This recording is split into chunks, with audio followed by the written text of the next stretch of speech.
শীতকালে পড়াশোনা করা সব থেকে কঠিন।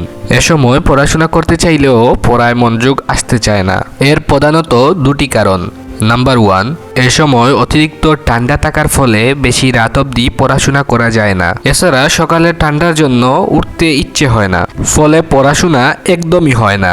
নাম্বার 2, এ সময় চাদর অথবা কম্বল গায়ে দিয়ে যেহেতু আরাম করতে ভালো লাগে, তাই পড়তে বসলেই আমাদের ঘুম পেয়ে যায়, ফলে অনেক চেষ্টা করেও পড়াশোনা করা যায় না। তো বন্ধুরা, তোমরা একদমই চিন্তা করো না, কারণ এই ভিডিওতে খুব সহজ কিছু পদ্ধতি বলবো, যেগুলো ফলো করলে খুব সহজে পড়ালেখা করতে পারবে। তাই ভিডিওটা অবশ্যই মন দিয়ে দেখো। রিফাত দেওয়ান একাডেমিতে তোমাদের সবাইকে স্বাগতম। শীতকালের এই 3 থেকে 4 মাস যদি ঠিকমতো পড়াশোনা করো, তাহলে সম্পূর্ণ সিলেবাস শেষ হয়ে যাবে এবং পরীক্ষায় সহজেই টপার হতে পারবে। তবে এই পড়াশোনার জন্য আমাদের 5টি পদ্ধতি ফলো করতে হবে। তার মধ্যে শেষের পদ্ধতিটা সবচেয়ে বেশি গুরুত্বপূর্ণ, তাই সেটা ভুলেও মিস করা যাবে না।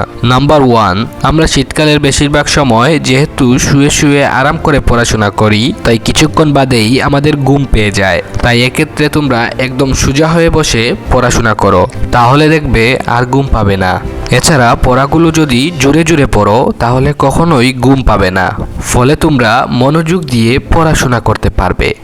নাম্বার 2, তোমরা এ সময় চেষ্টা করো সূর্যের আলো যাতে পড়াশোনা করা যায়, কারণ সূর্যের আলোয় আমাদের ঠান্ডা অনেক কম লাগবে। এছাড়া পড়াশোনা করতেও ইন্টারেস্টিং লাগবে। তাই বাইরে থেকে যেখানে সূর্যের আলো আসে, তোমরা সেখানে বসেই পড়াশোনা করো, অথবা তোমরা ঘরের বাইরে বসেও পড়াশোনা করতে পারো।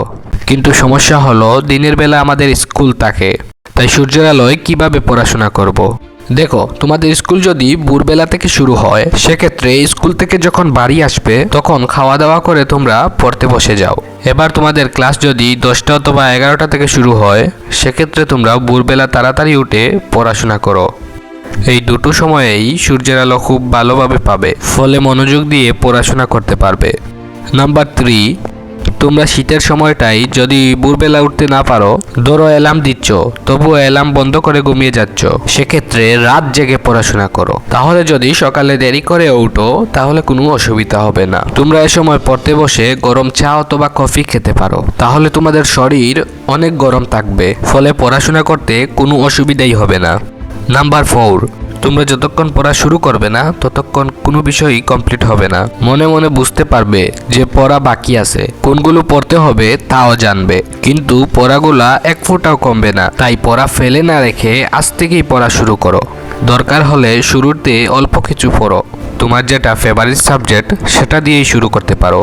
তোমরা যদি একটা পেজও মুখস্থ করে ফেলো, তাহলে দেখবে মন থেকে ভয় দূর হয়ে গেছে, ফলে রেগুলার পড়াশোনা করতে এরপরে কোনো অসুবিধাই হবে না।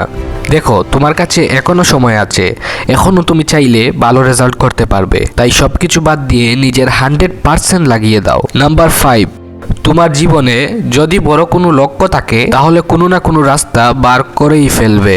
তোমার মন দেখবে কিছুতেই পড়তে চাইবে না, তোমাকে পড়া থেকে সরানোর বিভিন্ন রকম চেষ্টা করবে, কিন্তু তোমাকে ঠিক থাকতে হবে। তোমার লক্ষ্যে সবসময় টিকে থাকতে হবে, তাহলে ধীরে ধীরে তোমার মনও দেখবে তোমার কথা শুনতে শুরু করেছে। এবার এই মনকে যদি পড়াশোনার কাজে লাগাতে পারো, তাহলে টপার হওয়া থেকে তোমাকে কেউই আটকাতে পারবে না। আশা করছি এই পদ্ধতিগুলো তোমাকে অবশ্যই সাহায্য করবে। তবে তোমাদের যদি অনেক সিলেবাস বাকি থাকে, 8 ঘন্টার মধ্যে তোমরা সিলেবাস কমপ্লিট করতে চাও, তাহলে অবশ্যই কমেন্টে জানাবে। এরকম গুরুত্বপূর্ণ ভিডিও পেতে অবশ্যই চ্যানেলটি সাবস্ক্রাইব করে রাখবে। শুধু সাবস্ক্রাইব করে আধা কাজ না করে পাশে থাকা বেল আইকনটিও বাজিয়ে দিবে।